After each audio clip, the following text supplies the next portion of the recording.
that's what I went and bought one of those big trout baits, and that's what got me into being intrigued and wanting to throw big swim baits. So kind of progressed from there to just on and on and on. I said once you get bit by a big fish on a big bait, it's a completely different bite than any bite. You can't describe it, and that's what kind of started the whole bait business. Is I take people fishing, that I sit there and try to explain to them what that bite feels like when a fish eats a big 7-inch line tube or a big 7-inch weedless swim bait. And you can't really, it doesn't really register until you take somebody out there and you get them to throw that swim bait enough times, and one just completely destroys that swim bait, and you see their eyes get about that big, and then they look at you after they fight the fish and land it. They look at you and say, okay, I understand completely what you were talking about. Because it's the most violent strike you'll ever get. You think they hit buzz baits hard and top waters hard, whopper whoppers, they hit them hard. But there's not a more violent strike than a bass hitting a big swim bait. Like I said, it's completely different. They just try to kill it. So that, I said, once I started doing that, I got hooked. Started making it for myself, just for my use. Started making them for, some buddies wanted some. Ended up, at that time, like I said, when I started kind of making them, we were, college, just out of college a little bit. Started bringing some up here and showed Cameron. He was throwing a lot of swim baits back then over Lake Fort Marina. He said, why don't you drop some by up here, we'll sell them in the Marina. So the very first place I sold swim baits was over Lake Fort Marina. We stuck some in there, no brand label, no nothing. Oh, I have to call him back. And he called me, I don't know, about 2 days later. He said, I'm out of swim baits. So I poured up a bunch more, and at that time I was just making them in the kitchen, using the wife's microwave and Pyrex cups and stuff like that. So went on for a year or two like that. I'd pour them, bring them up here to Cameron, he'd sell them.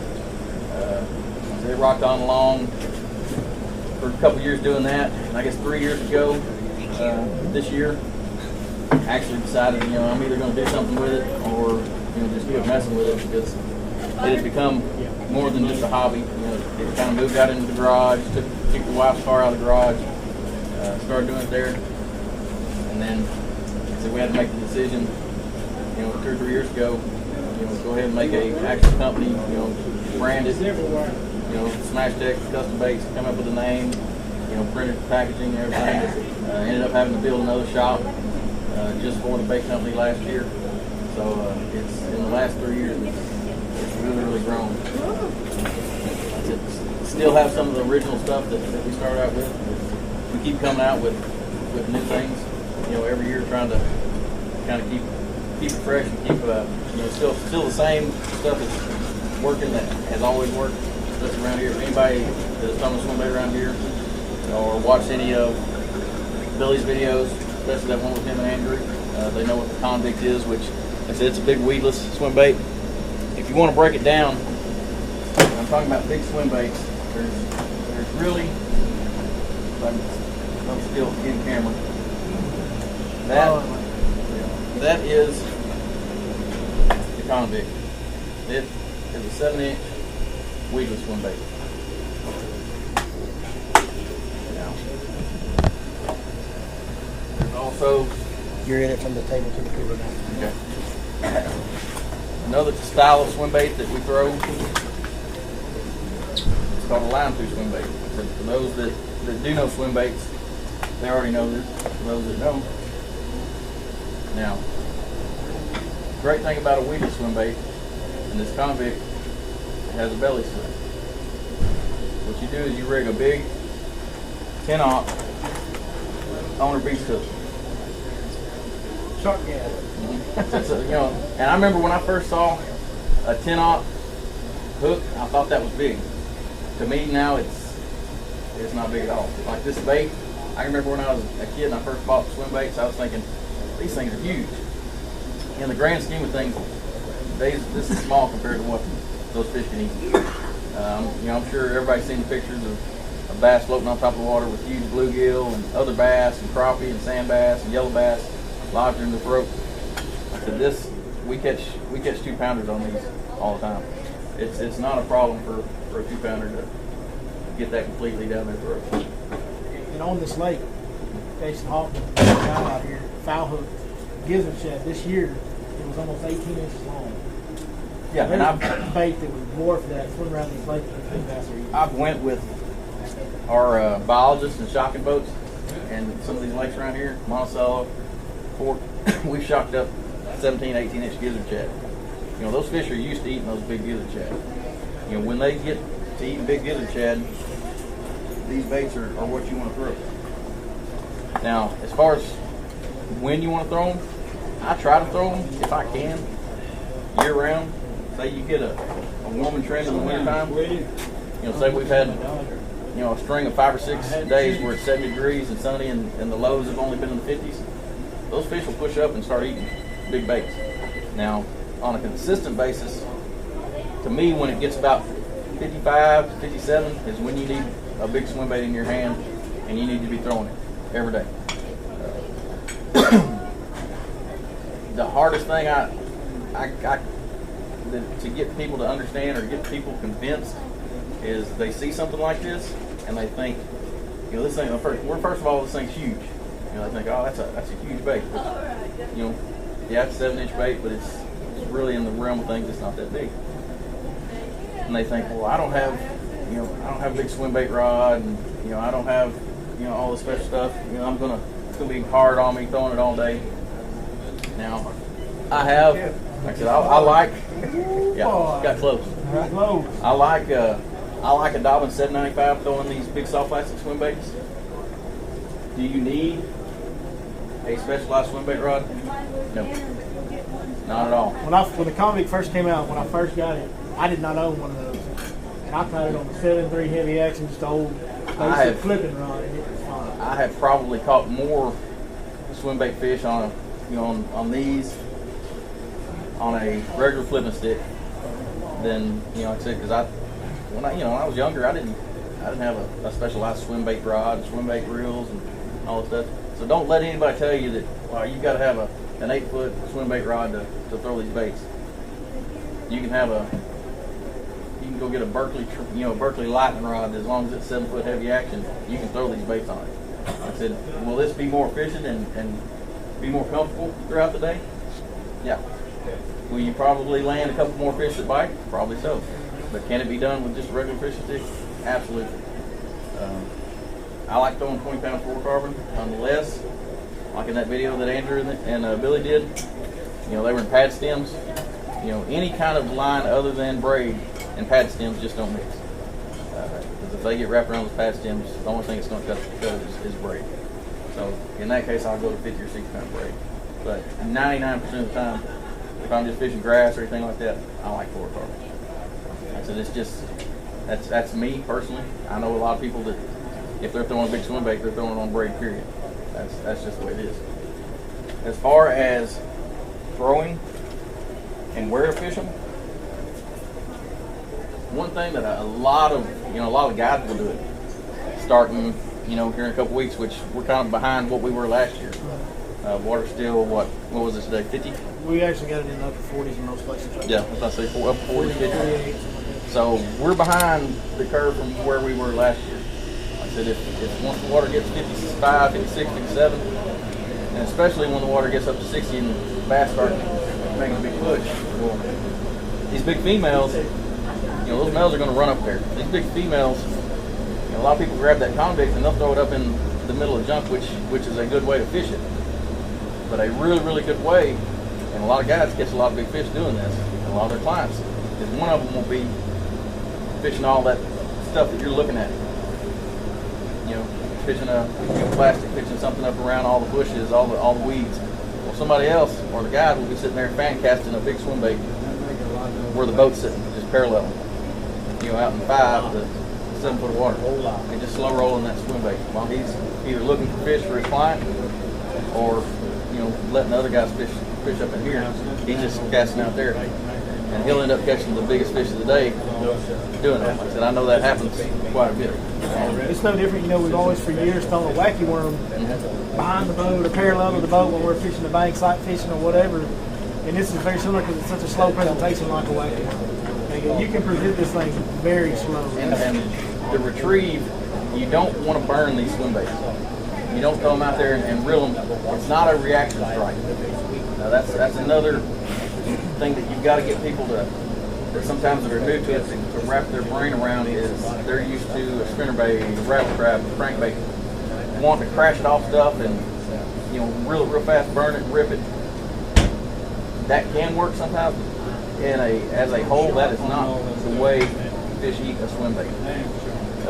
I've got video and I've hooked up cameras to inline and gone to some lakes with some clear water. And what happens is a lot of times is you'll be thrown out there and most of these swim baits sink really slow. They don't sink down in 4 or 5 seconds sometimes, especially if you're in 6 or 7 foot of water.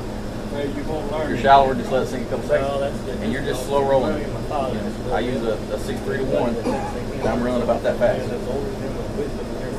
And what you will feel a lot of times is you'll feel your line start jumping. Anybody that's thrown a big swim bait has felt that.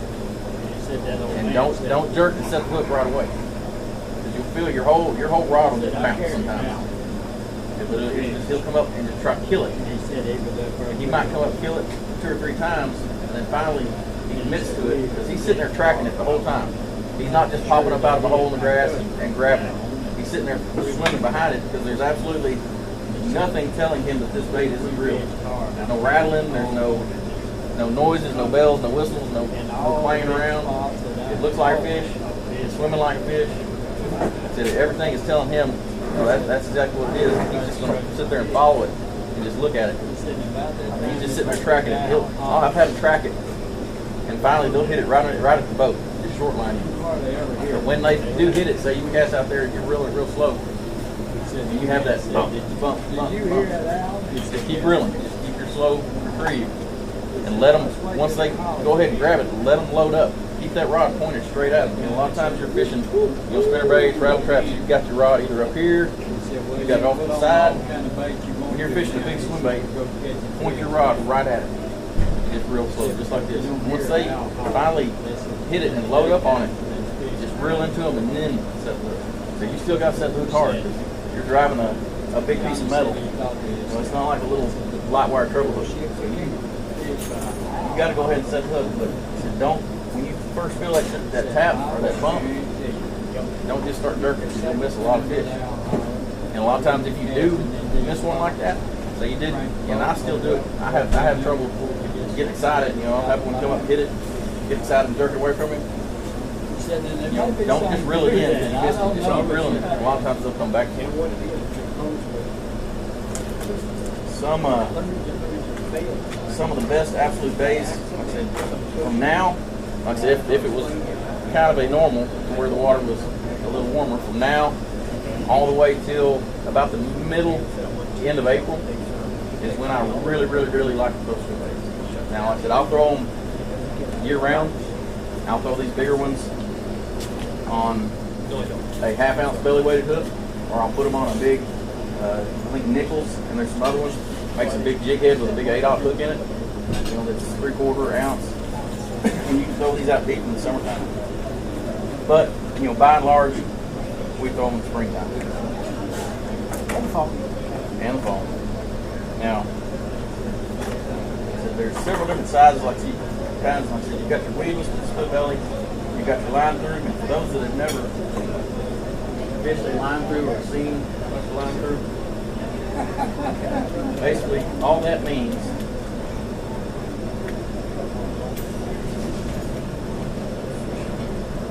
is trying to break a rod. In ours, there's a plastic tube that has a tin insert that gives it, and so we played with weights and everything, and I've worked with Billy, I've worked with Andrew. Andrew is probably one of the best, if not the best, swim bait guy out here on this lake, and we played with it until we got the weight exactly the way Andrew wanted it, basically. It makes a difference. So there's a hole right in the nose. You run your line. If you can see, don't drop your line. That's not part of the program. Yeah, don't drop it. Run your line right through it too.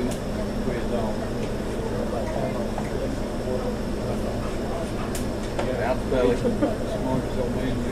Then you get it out of the way. Then you just. Size trouble if you got there easy. Depending on the size bait, like I said, these 7-inch baits, I like using a 1-aught. Now some people are different. Andrew uses a number 1. I've noticed that about Andrew. He likes a number 1 on these baits, and that's just his personal preference. I like a 1-aught.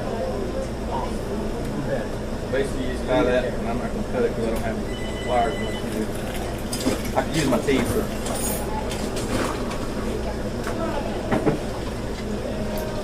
Now, here's basically the way it's set up. Now, a lot of people will just stab one prongs in there and go with it. That's what I do because I don't know anything about this. I'm the weakest. Now, I don't. There's, and kind of back up a second. If I can get away with it, depending on the cover, if I'm fishing just over grass or say hydrilla, coontail, anything like that, I actually prefer a line through. That's just me. I feel like they do have a little more head shape, and I like that. I say completely. It may be just all in my head, but that's the way I feel.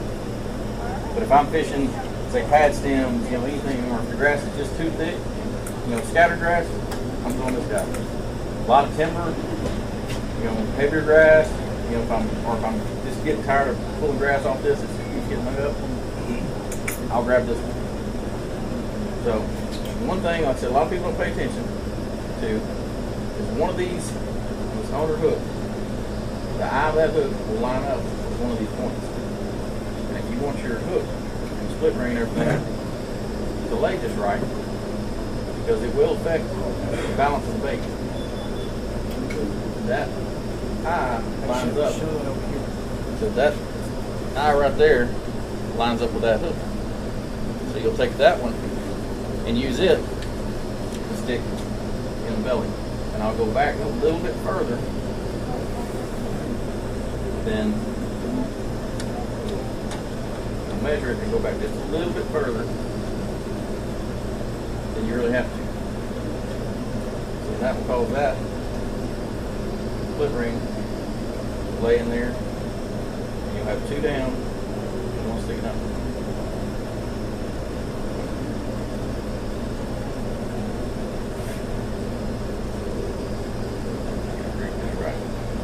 Everybody catch what he said. If it's possible to use that efficiently, use that. And that's universal. Everybody agrees on that. Everybody can kind of see the way that's laid in there.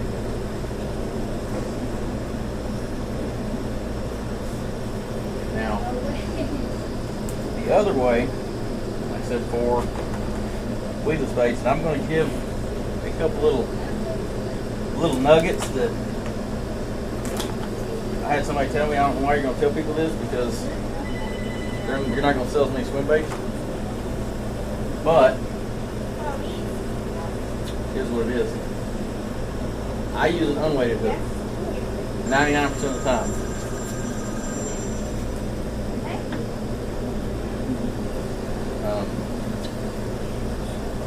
Now I will take, you can use storm for spin strips, but most of the time this is a whole lot cheaper. All this is lead golf tape. You can get it on eBay or go to any golf shop. And all I want usually to get the fall that I want is I'll just rip off about that much.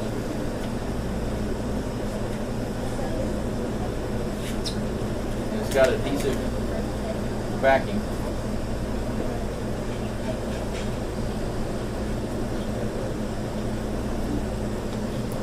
You just peel it off and you stick it kind of a flat spot. Bottom of that pin. Take and roll it around really tight. You want to get it tight so it won't slide up and down.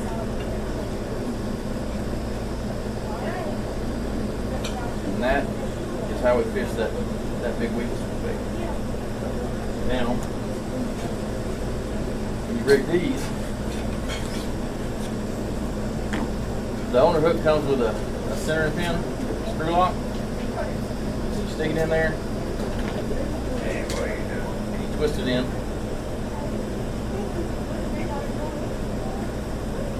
All I'll do is I'll take my thumb, I'll measure where that hook's going to come through.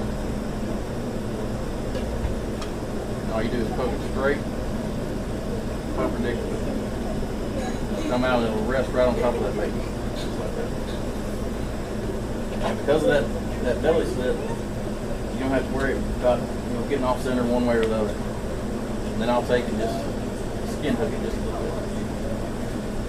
Now what will happen sometimes is people will go too deep, say they'll get it back there, the bait will be bunched up and it won't run right, or they will take, and they won't go far back enough. They'll be up here, and they'll have the bait stretched out like that, and will cause it to tear up. Now, that owner screw lock, it stays in there pretty good. Now, here, a little trick, like I said, somebody told me not to show you all this.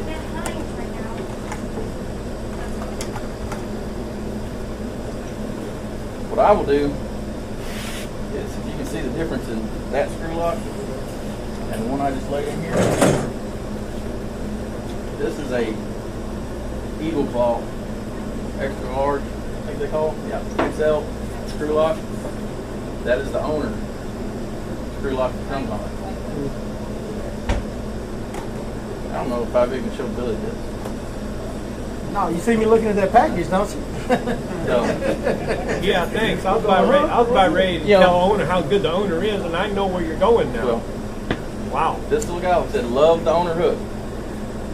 But in these big, heavy baits, sometimes, fish come up shaking and stuff like that, they will tear out of there. A lot of times that big bait, you're throwing it in heavy cover, and you're beating that bait up. You're beating this bait up. Well, it doesn't have the center pin, it's not as pretty. So you kind of got to be a little more careful how you center it and rig it. And these are just coil baits that I picked up out of my personal use bin, because I use all the ugly ones that don't come out exactly right. That's the ones I fish with. Because the fish don't really care. But going along the lines of why are you showing people? Because they're not going to tear the swim baits up. They're not going to buy them. Well, how many times have you been out there fishing with say a swim bait or a worm? Fish are biting, and you got one or two in the boat, and you're getting aggravated because every cast you're having to slide it back up, reposition the screw lock. Well. Wow. Uh-oh. Wow. You better be careful, you're going to hurt somebody if that thing comes undone. It ain't moved. Holy cow. So, that's a little freebie. Thanks, sir. Yeah, go ahead. Yeah. So, and you can get it to come loose. Like I can take and smack it on this chair, and it'll finally come loose. Pretty sure you showed us enough there. Yeah, so. Wow.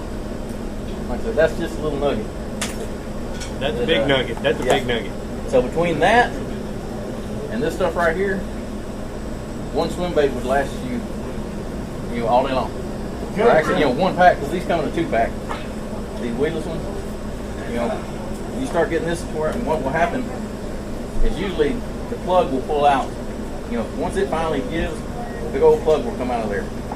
And that's been the kiss of death traditionally. Yeah. You can fix all these tears on the back, which he's fixing to show you how to do. But when that nose plug goes, bait's garbage. Say we've got this bait that's been rigged a couple times. Say we tear it, and that's what it'll end up looking like after a few fish. Because there's a thin piece of plastic there, basically, is what you got. Well, they sell this stuff some place around here. Back warehouse has it. Probably got some here. Yeah, they probably got some on the shelf. So you have one tear up. You take that one off. Put a little of this in there. Kind of stick it back together. Good?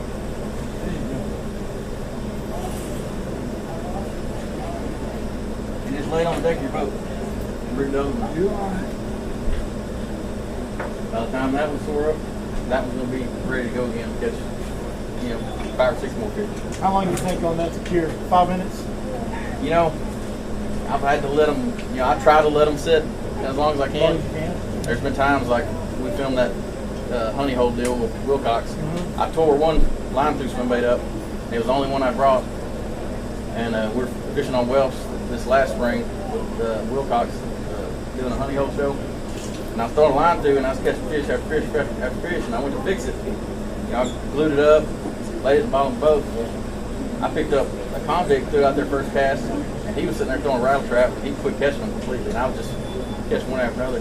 He looked at me, he said, "Can I throw that swim bait?" I said, "Well, you need to wait, probably at least another 3 or 4 minutes." So I caught another one, and he grabbed it and started throwing it. It was fine, but like I said, it probably could have waited a little longer. So I'll try to wait 5 minutes to get it good and set, because it doesn't take long. Have you ever noticed in the cooler weather it takes a little longer at all?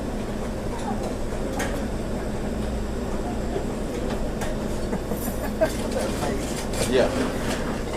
Weird stuff's going on. But, before like I said, I can keep talking about swim baits. Anybody got any questions real quick? I got one. These are slow fish bait. So when you're pulling these things out and they start to keel over, you're going too fast, right? Generally. You can add more weight. Like I said, if you're still fishing slow and it's starting to keel, there's either, like I said, there can be several different things. It can either be not rigged completely straight, or, like I said, you could be going a little too fast. Like I said, most of the time, if you're throwing a swim bait, your retrieve is about like this. That's about as fast as I want to be running. A lot of people think, well, I'm fishing slow. Well, in their mind, they're thinking spinnerbait slow. I just get up to that tail. Yeah. All I wanted is just barely fast enough for that tail to sit there and do this. And just be able to tick above that grass. That's how we catch them with this thing. You throw it out there and you let it sink a few feet, and you're just sitting there and it's bumping that grass. It'll hit those stalks of hydrilla, and it'll wander this way, wander that way. Slow. Swim baits. Using the lead bait too. I've got the lead on them, and I've got them, weightless straight, and this thing's always killed. Yeah, just slow down, and so there's times when you might have one that, say it's set in a package, and we'll run into this a lot of times. So when we send them out, they're packaged like this right here, and they'll go on the wall. I'll go in to check stock in a store, and I'll find them like this,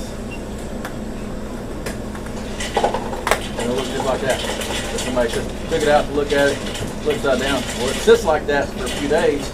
You pull it out, the tail's going to be down. And the only way to fix that is to get a pot of boiling water. You take a pot of boiling water, get it up to boil, and hold that back section of that bait in the water for about 30-40 seconds, and normally it will straighten them out. Then lay them completely straight to cool overnight, and normally that will fix them. Like I said, if anything else fails, to let it run straight. And then like I said, there's sometimes that you will just have one that you can't get to run right for some reason. Maybe it's got a bend in it when it was cured, but that's very, very rare. But This looks like an Egypt. yeah. But most of the time, the problem is too much feed, not enough weight. These will run without any weight at all, but they'll run up to the surface. And I don't want to fish them right there where I can see them. I usually want to fish them just out of sight. Any other questions? I noticed on the rod, did you talk about the rod already? A little bit.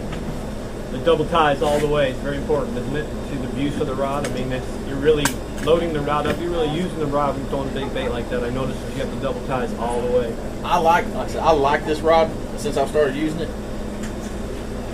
It's not critical. Like I said, I caught a bunch of fish on Regular rods. Yeah, just I used to use a Falcon flipping stick a bunch of times. Sure. With So I'm sure this is going to help last longer, but not real mandatory. yeah, it's not mandatory. It's what I like throwing now. It's what 7'9". It loads up better to me casting because, and it doubles as good a Alabama rig rod too. A lot of people buy Dobbin swim bait rods just to throw hay rigs. So, the cool thing, one of the cool things about a line through is when that fish does eat it, and he comes up and swallows that bait, he comes up and tries to jump, that bait completely disengages from that hook, and all he's got is that treble hook in his mouth. And it's very, very, very hard for them to throw just a treble hook because there's no weight there giving them leverage. Once you've got them pinned on a line through, they're usually pretty well pegged. I've had to jump and that bait goes flying and clients go, oh man, I lost him, and no reel. They dropped the rod and everything. No, he's gone. No, he ain't. There is another, I guess, category, you could say, of swim baits that I throw a lot in the spring. And we started out making it, 2 or 3 years ago, just for my use because I used to like throwing a lot of hollow body swim baits. But it was a love-hate relationship, and anybody that's thrown a lot of hollow body swim baits knows that it's a love-hate relationship because I love the action, but sometimes it's one and done. The whole nose will rip out. So we started making still a hollow body swim bait, but from there to the end of that nose is solid. So basically it holds up a whole lot better, than some I used to throw like the Bass Magic. A lot of them just have a skinny little old, just the nose part is solid. So when you screw that screw lock in there, all you're really grabbing into is about 1/8 of an inch of plastic. Basically the thin layer that you talked about on the convict where it's got the thin layer on top it's prone to tear. On traditional hollow volley, the entire bait has that thin layer. So like I said, we've been playing with this one and catching tons of fish on the little one. And for this spring, during this winter, started messing with it in the fall. And because I wanted it done by the spring, we decided we'd do a 6-inch version. So that's going to be fun to play with once the water gets a little bit warmer. So it's the same deal. It's solid from there all the way to the nose. And I could find hollow bodies that were durable and had a strong plastic head. Mans, I think, makes one. Whole hard nose, yeah. But the colors were horrible. So you could either find really good colors that would tear up really easy, or you could find really durable baits that just didn't look very good. So we decided we'd fix a problem. Like I said, they were really made for me, and it's ended up. I think I'm shipping out about 1,000 of them to Tackle Warehouse next week. So. You shipping out some of them out to my house too. Yeah, you've already stole some.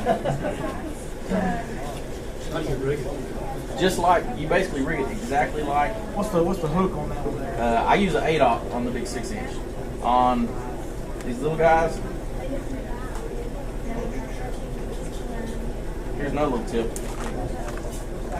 I like the 4/0 Owner Beast. If they made a 5/0, I'd use it.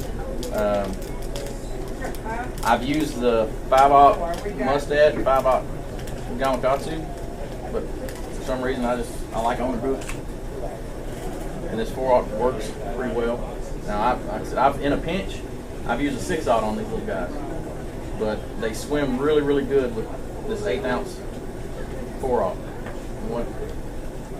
Same principles. Now, when you buy a 4/0 Owner Beast, it does not come with that size screw lock. It comes with a little bitty skinny one. So do you beef up your screw locks on every hook? For the most part, like I said, the one that comes with that is probably a third of that size, and I don't know why they send one out that small, because it's so tiny that it's not catching hardly any plastic at all. Now, when you're using this one, so you can center it, and screw it in, just like you did the convict, and I'll measure it. And this one, since it doesn't have a belly slot, you've got to be a little more precise. little seam on the very top of that bait that helps you line it up. Then I'll skin hook. And with that belly weight on the hook, you don't have, I mean, yeah, you have to be precise. It's harder to be precise, but if you're off a little bit on that with that belly weight, it still runs really good, right? The difference in, say, this profile, these hollow body baits, and one thing, it seems like they excel when the water gets a little bit warmer. Now, when the water's still pretty cold, the action on one of these, the head will shake a little bit, and a little bit of body movement, but the tail is the main part of the action, just going back and forth. Now, a hollow body rigged with that belly weighted hook has so much resistance, and you can actually feel the vibration in your rod when you're reeling these hollow bodies. Your rod will almost look like you're throwing a Colorado blade spinnerbait. Your rod tip will be moving just a little bit, especially these bigger ones, and you'll feel the resistance because of the way these are designed, the way that tail is cupped just a little bit. Instead of just the tail moving, the whole body of this bait shakes back and forth. It's completely different action. It's wild action for sure. And it seems like the warmer the water gets, around the spawn, sometimes they will prefer that, and then there's times when, if it's still kind of cold, I will usually, when I go fishing in the springtime especially, I might have 8 rods on my deck, 6 of them will have a swim bait of some kind on it. And I might have a Texas rig and a topwater on the other 2. So that's, he said, I would rather throw a swim bait than anything in the world, and that's what started the whole craziness that the hobby that turned into a second full-time job. So I can keep going because I know there's more stuff. But I know y'all need to talk. We're getting a little tight on time. You gonna stick around till the end? Yeah, I will hang out if anybody wants to come by and visit. We'll do a Q&A. If you guys have any more questions, hold on. We need to get Mike up here. If you got any more swim bait questions, we'll bring Heath back up at the end for Q&A. No time limit on that one. Good? Yeah, I'll go a little short too tonight. The purpose. Okay. Hey, real quick before you get started, I wanted to, for all you that are watching out there, we are at Lake Fork Resort, and I wanted to give them a thank you for hosting for us. As you guys can see, y'all can pick up some of this in the background on the whole camera there, but full service restaurant right here. People out here, some of them are ordering food, getting something to drink. I mean, pretty cool setup. So big thank you to Lake Fork Resort. Really appreciate it. Full belly. That's right. All right, get after it, Mike. All right, I got to show some love first. My very first headline sponsor was called Pro Swim Baits, and this was what they actually had brought to the industry many years ago. And thank you, Heath, because this was one of my most favorite things, and I've thrown the darn thing away because of the head problem. I just learned some surprises tonight. That is game on, game over. Tonight I'm going to go ahead and do a sonar seminar.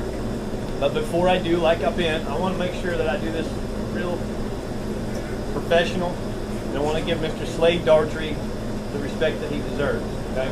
Anybody that knows, I started doing seminars 6 months ago about the sonars. I offered a 2-hour setup training class. It was pretty cool. Slade and I have actually met together. We bonded at the hip. And that is his utmost passion.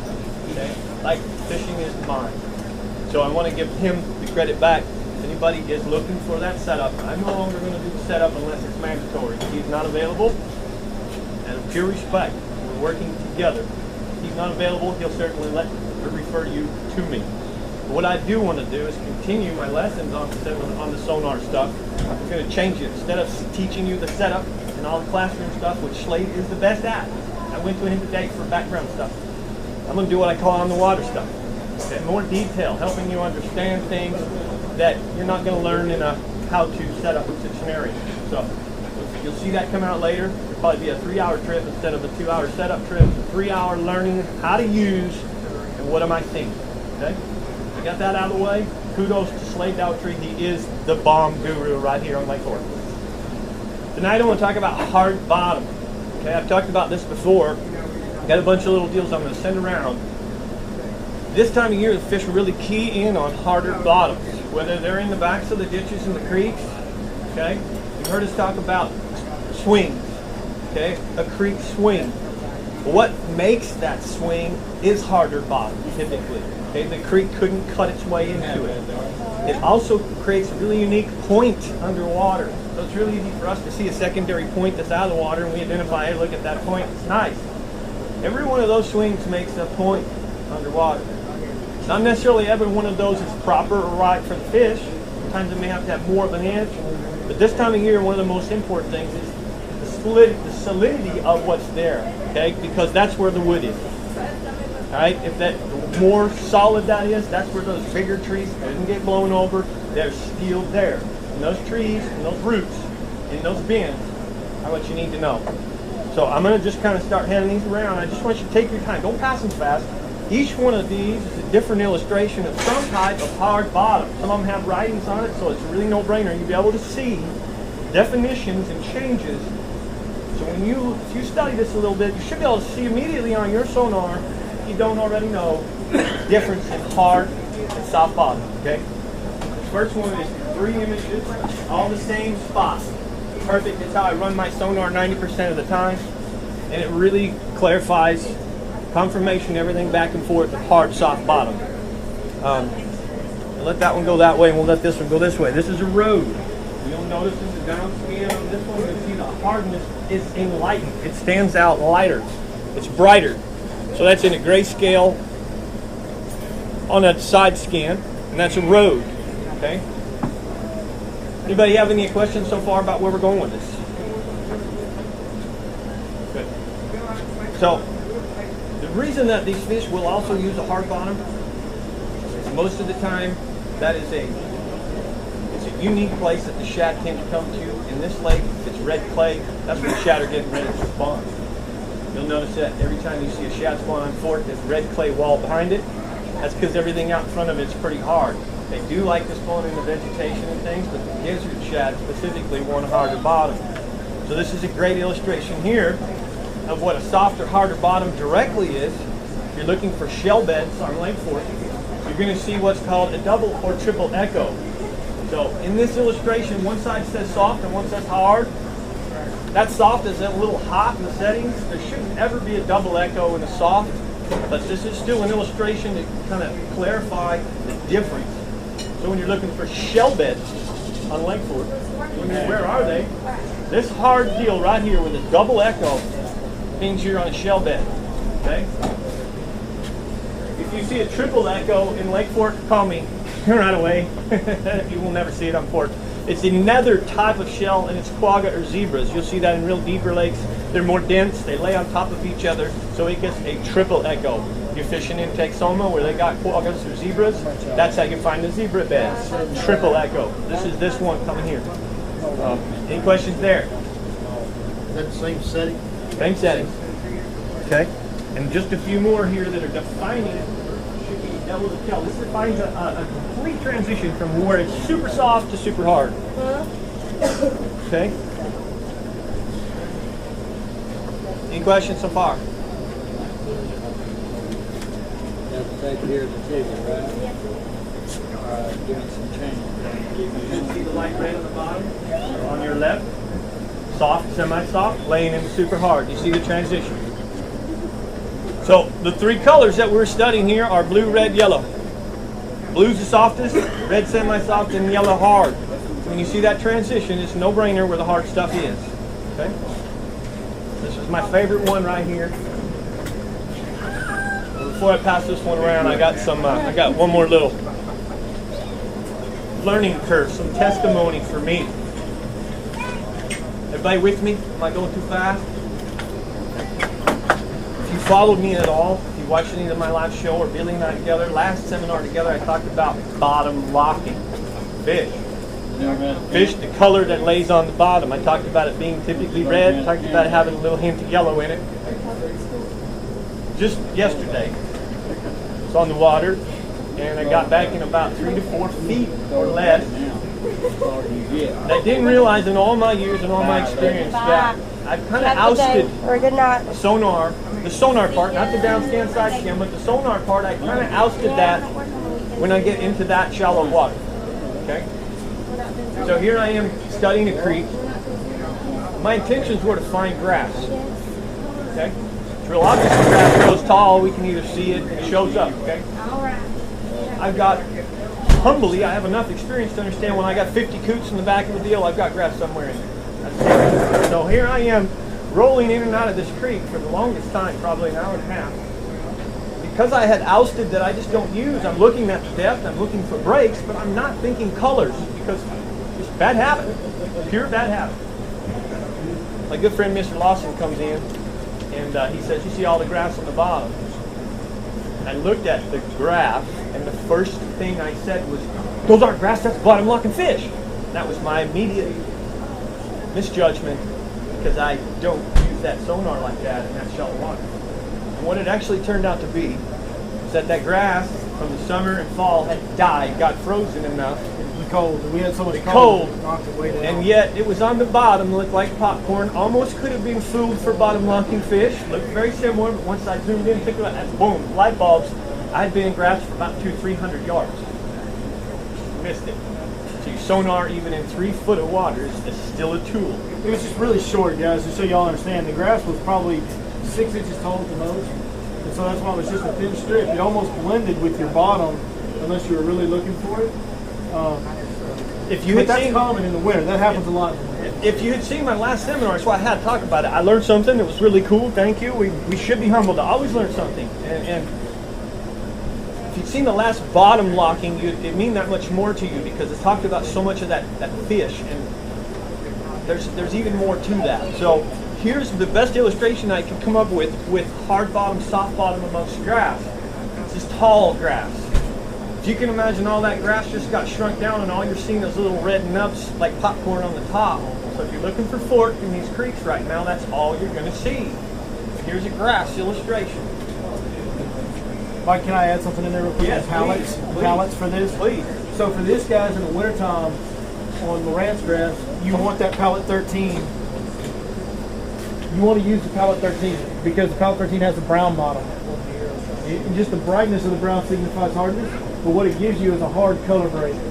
So instead of you having the hard bottom be a bright yellow and then your grass maybe being yellow or red or blue, instead I've got a brown bottom, and that's how I was able to identify it was so fast, was I have a brown bottom and then I have just inches of yellow and red. And it was that easy. And we had a really good, honest laugh together. Here I am the one teaching, and he taught me something. We did. So we always want to be open to that. Remember, those sonars, I'm going to keep it about as short as this unless you got questions. Remember, those sonars are your binoculars underwater. Okay? It's impossible to go out and study a lake like Lake Forest, learn anything underwater without it. It takes time. It takes, like in the old days, days and days of falling and trials and tribulations to figure it out. Okay? We don't have to go through that anymore. And then just ask yourself this. I'm definitely not this level fisherman. But there are men, and I know some of you know them, the elite anglers, that can come here and in 3 to 4 hours of studying the graph, not wetting a line, there are pieces of the puzzle that tells their head how they should fly. That's it. Watch them on Major League Fishing. Never been to Lake Before in their life, and with them usually an hour and a half to catch a fish. What told them that? Are they that connected to sixth sense or something? No, sir. That sonar tells you much more than just the depth or the temperature or just a small detail of what it kind of looks like down there. There's a lot of things to learn and know about your sonar. Okay? Anybody? Questions? Appreciate you. I normally talk for about a half an hour. I'm glad this worked out really well. I'd rather let him do what he did on this. By the way, when I was over there, when this was laying down like that, it almost looked like it won't eat. I'm not sit down. It looked like did they go cook that back there? Yeah, exactly. Exactly. Thank you, guys. Well, thanks to Mike for that. He's got so much knowledge on those electronics, and that was, I promise you, a million times we've been together, that was the one time that I was able to show him something, so I was like, yeah, It was awesome, and I'm certainly grateful and want to be humble enough to that. I don't know it all.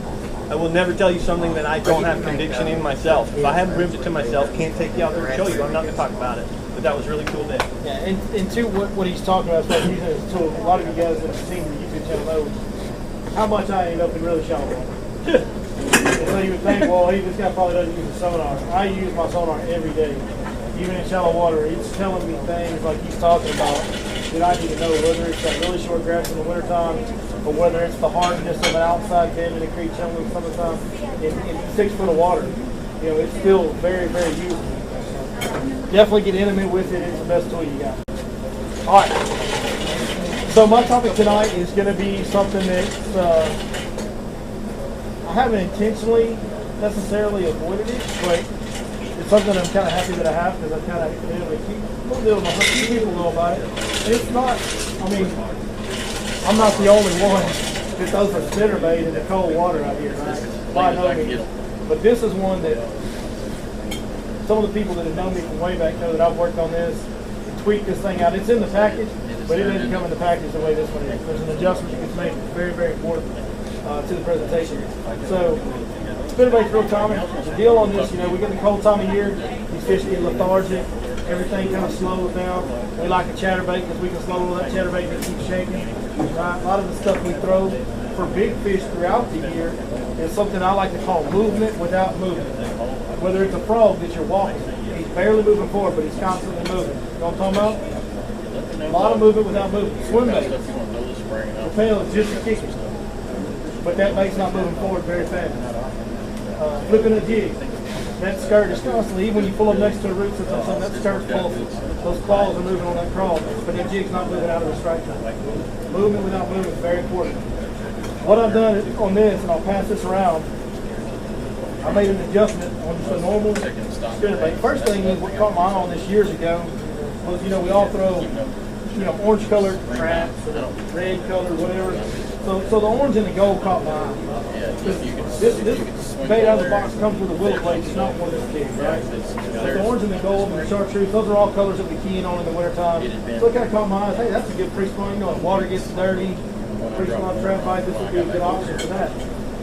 And then what I did was I took it to another level. I don't know, I think because of the number 4 is the stock side, maybe number 3.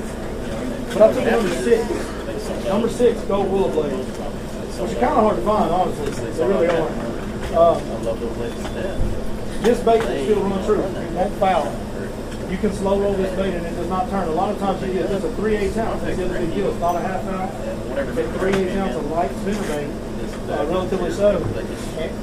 And most spinnerbaits are 3/8 ounce. When you put a blade that big on it, roll it, they won't turn. This one won't. This is a War Eagle brand. I know they just got bought out by Franco, so who knows what their product's going to do. But through my partnership with Limit Fishing, we're actually working, talked about this, discussed it, because I didn't know if I was going to be able to get this anymore. We're going to make my version of this that I've kind of hand designed. So this will be coming out hopefully sometime. We won't be here for this winter, but by the time we get to next winter time, we'll have this ready to go. But I'll let you guys kind of look at it and take a look at how big that blade is in relation to this. The one thing that's missing, because of how big that blade is, 100% of the time trailer hook, gotta have it. Because that blade will absolutely cover that hook up to a bad point. So I like to use a 2-aught trailer hook. And I prefer the ones that have the little black plastic shrink wrap type stuff on the top, because they'll hold straight out. And I need that thing to hold straight out to keep that blade covered in. Alright, so let me pass that around and look at it. So it's really simple, but the deal on this is how slow and how long I can hang that bait in that face. I can put that thing beside a stump and literally take 4 or 5 seconds to get past a good sized stump. Because I can, if I'm holding my rod at a medium angle or even a high angle, I can literally creep it that slow. I mean, we can just barely, in that blade, you can feel it. Just boom, boom, boom, boom, boom. And it's just moving along, giving a little flash, and that little Colorado blade's turning and giving that orange flash. It's caught a lot of fish for me over the years. And there's been times when, you know, like I said, been fishing this bait on this lake like this for a long time before I was guiding and everything. And some of the guys I knew back then were guiding and talking about, you know, hey, it's a struggle, because I'm like, hey, what's the pattern? Because I'm only fishing weekends. What's the pattern? Trying to get some clues. It's a struggle. I'll go out and grind on that thing and catch some really good fish, really consistently, no matter how tough the bite gets in the winter. So, but that's the deal. It's pretty simple. I like to throw it on about a 7-foot medium heavy action rod, 17-pound fluorocarbon, and just make really long casts with it and get it next to every piece of wood that I can.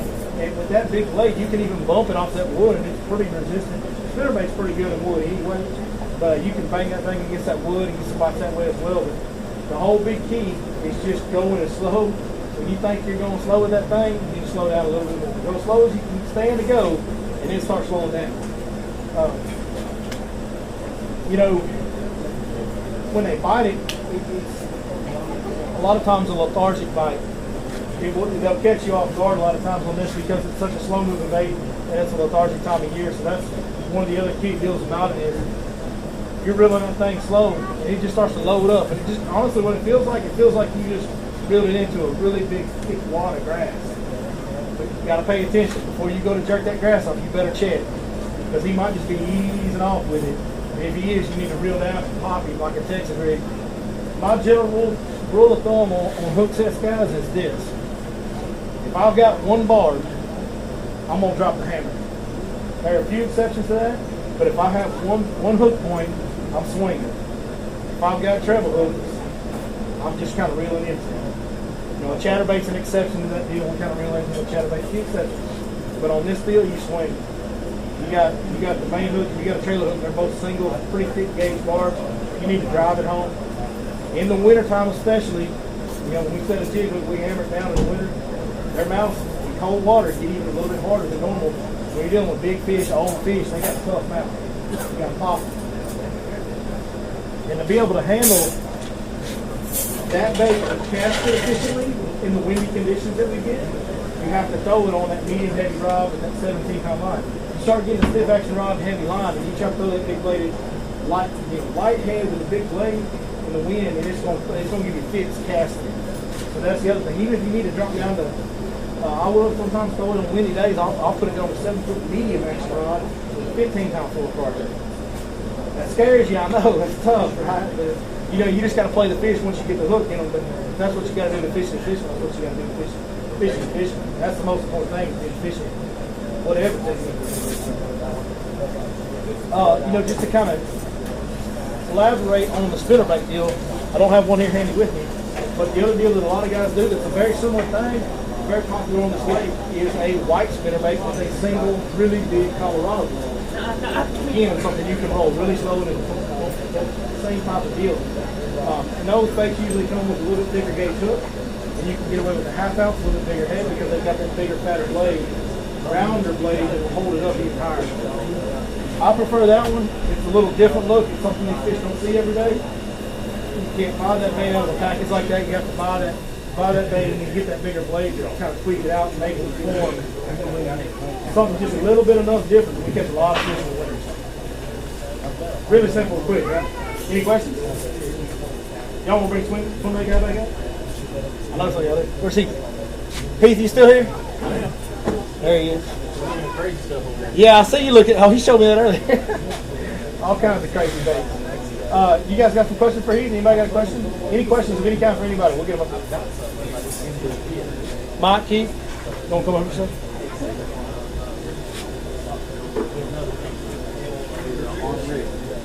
I'll try to find it.